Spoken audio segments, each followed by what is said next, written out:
Hi guys, welcome to ANF. Today we're discussing rhetorical devices. So, what is rhetoric? Rhetoric is the use of language for persuasive effect. You may be familiar with the terms ethos, pathos, and logos. Ethos is the ability to persuade someone using credibility. Would you trust a 14-year-old or a 40-year-old's word on modern video games? Most of us would go with the 14-year-old because they would know more about the subject at hand. To remember this, remember the E in ethos goes with the E in expertise.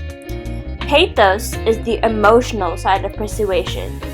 It's the reason you just can't click skip ad when the ad is about abandoned puppies. You have to watch the whole thing. Remember, P in pathos goes with P in pity.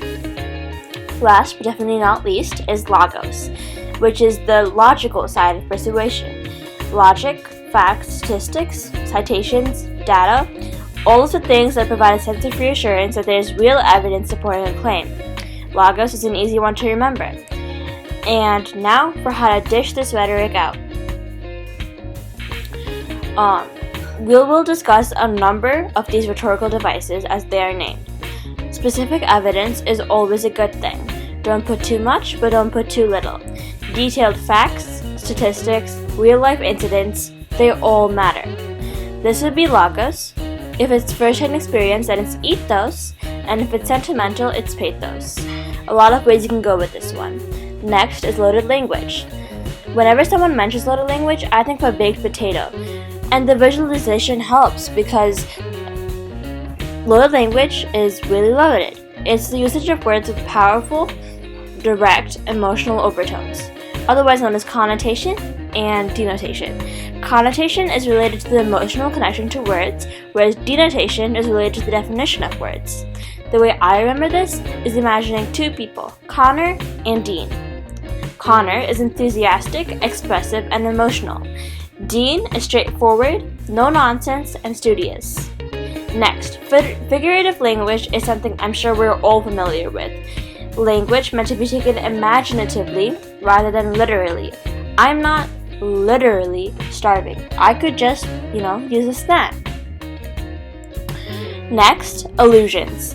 These are references to literature, myth, history, or politics. A famous example would be an Achilles heel, a reference to myth that has evolved to become an idiom. Next, parallelism is repeated use of sentence structure to give emphasis, and it works beautifully if you do it right, like MLK's I Have a Dream speech.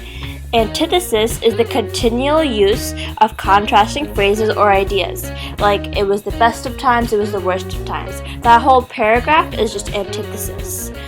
Rhetorical questions are questions asked just for effect, like, where in the world are we? Not a lot of people would answer, we are in Esperanza Base, Antarctica. Alliteration, not to be confused with allusion, is repetition of an initial or of a certain word, like, every single tongue twister on the planet. Props are used just for effect or emphasis, like Yorick Skull in Hamlet. Repetition is, repetition used sparingly because it can become annoying. A pun is a play on words with multiple meanings, like in Act 1, Scene 1 of Romeo and Juliet, which we have explained and will link down below in the description box.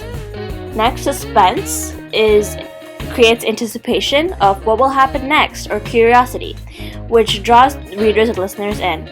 Verbal irony is a contrast between what is said and what is meant.